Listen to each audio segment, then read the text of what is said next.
નમસ્કાર, આપ જોઈ રહ્યા છો નેશન પ્લસ ન્યૂઝ. હું છું આપની સાથે હેતલ ભગત. ગુજરાતના રાજ્ય શિક્ષણ મંત્રી પ્રફુલ પાનસેરિયાએ શાળામાં ફરજિયાત સ્વેટર બાબતે પ્રતિક્રિયા આપી છે. કેટલીક વખત શાળા દ્વારા વિદ્યાર્થીઓને આ ઠંડીમાં સ્વેટર કે ટોપી માટેની ફરજ પાડવામાં આવે છે, ત્યારે વાલીઓ અને સંચાલકો આમને સામને આવી જતા હોય છે. બાળકોની આઈડેન્ટિટી જોઈને વાલીઓએ તે પ્રમાણેનો નિર્ણય લેવો જોઈએ અને તમામે સાથે મળીને સહિયારો નિર્ણય લેવાય એવો પણ સરકારે પરિપત્ર કર્યો છે.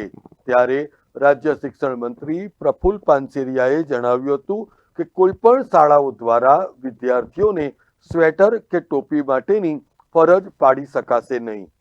આજે મને મીડિયા દ્વારા અને અનેક પ્રશ્નો આવ્યા કે સ્વેટર શિયાળાની અંદર શાળાના ફરજિયાત સ્વેટર પટલા હોય આ એક ઇસ્યુ ન બનવો જોઈએ.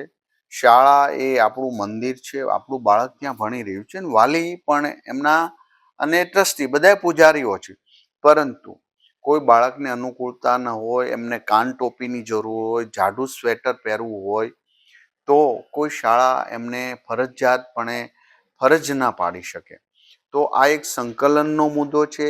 ઘણા બાળકની તાસીર ખૂબ ઠંડી સહન કરી શકવાની ન હોય તો એવા બાળકોને આઈડેન્ટિટી કરીને વાલી કે એ પ્રમાણે સાથે મળીને આવા નિર્ણય લેવા જોઈએ. આના ઇસ્યુ ન બનાવવા જોઈએ. આ એક સામાન્ય વાતને પણ ટોચ પર લઈ જઈને જેથી કરીને શાળાનું વાતાવરણ ખરાબ થાય, વાલી અને ટ્રસ્ટીઓ સામે સામે આવી જાય. આ એક યુદ્ધ મેદાન નથી, આ એક પવિત્ર સંસ્કાર આપવાના ધામો છે.